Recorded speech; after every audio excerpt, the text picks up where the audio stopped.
Good afternoon, everyone. I hope you are all well and welcome to my new subscribers. Today I'm just doing a quick video to show a gift I received from Mum about a year and a half ago at Christmas when I was in Australia. I can't remember if I've shown it before, but I really love it, and it's really inspired me for the latest thing that I've made that I wanted to share with everyone. So, let's have a look at Mum's work first. So this is a fabric book that Mum made, and this was an embroidery that I had sent her, and she's put it on the cover of the book and then sewn it up and sent it back to me. And she's used a lot of antique fabrics here and also antique quilt pieces. I think most of them are English, maybe some are French, so I'm not sure. I'd have to ask her. So this is typical of Mum's work now, a little bit more deconstructed with a lot of slow stitching and canthus stitching. And then this is what Mum used to do in the past, really incredible detailed work. Like this is a raised beaded heart. I don't even know how she did that to make it so raised.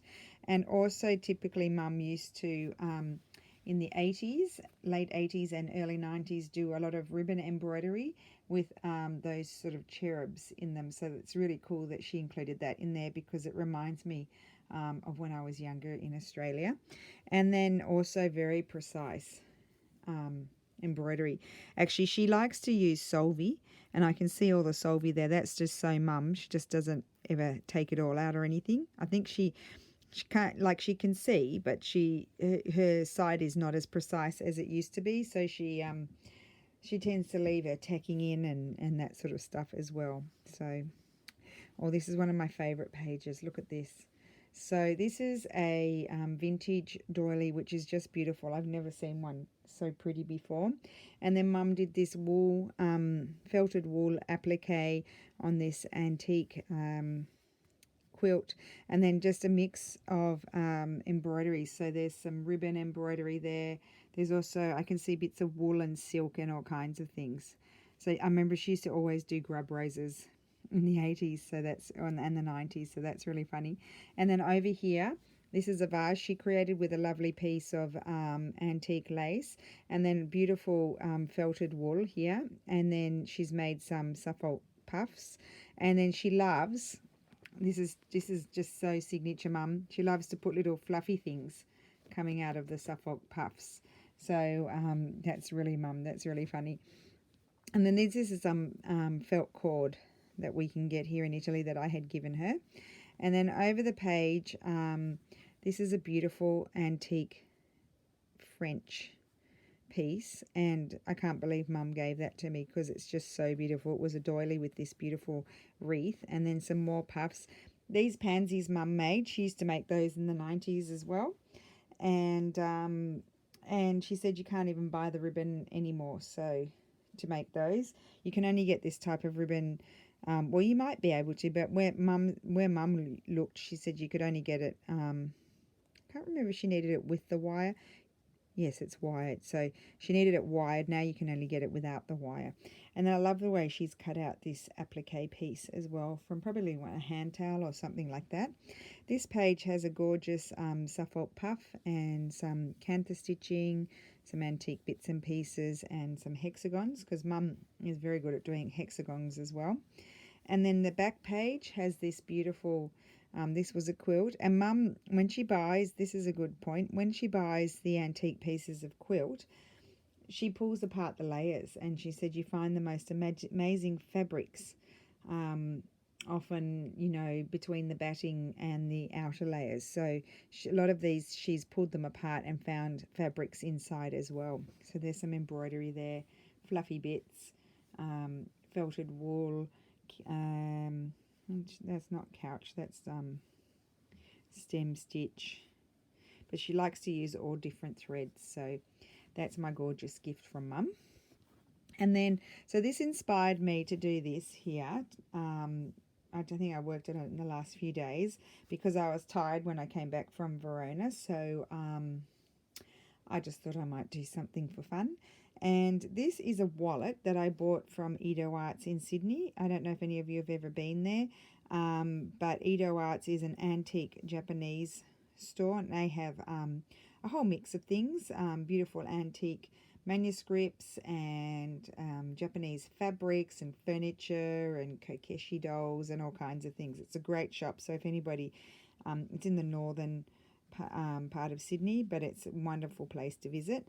And so this was a wallet that I bought there, and I decided to do a fabric journal sort of book inside. So I just put some antique French lace along the spine because it was kind of like a papery. It's not leather, it's papery. So and it kind of had sort of, it just kind of rubbed off. I don't know what happened to it. So I Mod Podged it so it doesn't, nothing comes off anymore. And I also put the lace to reinforce the spine. So it's just tied with this lovely antiqued sort of piece of ripped fabric, which I really liked. And then it was a wallet, as I mentioned, so this opened all the way, but I've stitched in the pages so it only opens halfway. And so I put a tag in there and then a tag in there as well, that a handmade tag by me. And then here's another pocket in here, and I put a tag in there.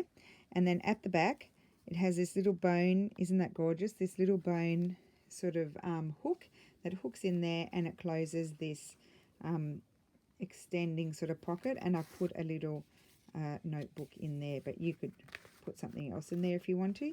And you could also embellish these parts here as well. And I'll just show you the fabric part of the book.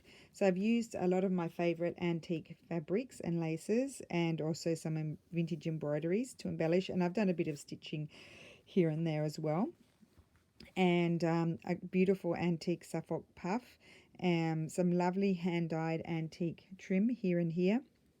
And then I just did bits of stitching, appliqued a flower from an antique fabric I have.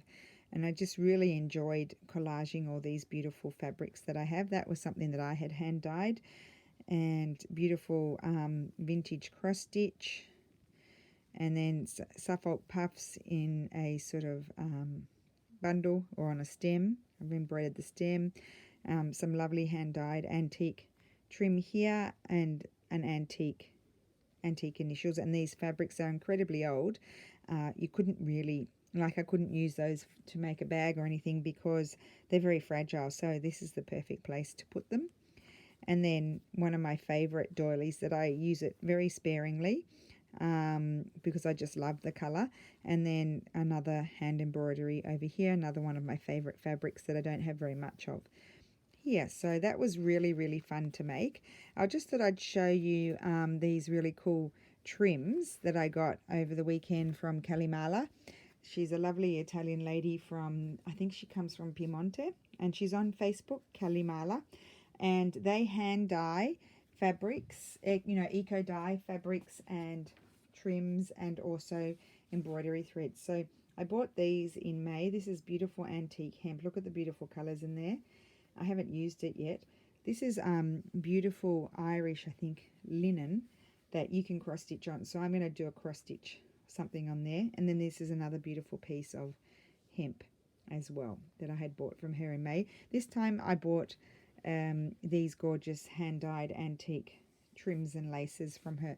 So I'll just show you quickly some of the lovely colors. I'll just put them down there so you can kind of get a gauge of the colors. And then this is pale pink, sorry. And then this one, I put that in the book. And another lovely sort of French sort of blue and acidy sort of green. She was, trying to get rid of them, so I grabbed, took advantage of the good prices and got a whole bundle of them. Love that. So you'll be seeing these around here and there. And then one more, this very pale greeny sort of one. And she also hand dyes threads as well, so I just got a couple of embroidery threads too. So that was really fun. So I think that's about it. I will be putting this book in this fabric journal in Etsy. I haven't photographed it. I'll photographed it yet. I'll do that tomorrow morning, and then I'll put it in Etsy. So don't look for it today. You'll have to look for it tomorrow if you're interested in purchasing it. And I will be back soon maybe sometime this week with some more Jessie Corley, and there was something else I was going to do, but I can't remember. So you'll just have to see when I remember. So thank you for watching, and thank you for subscribing, and I will be back soon. Bye.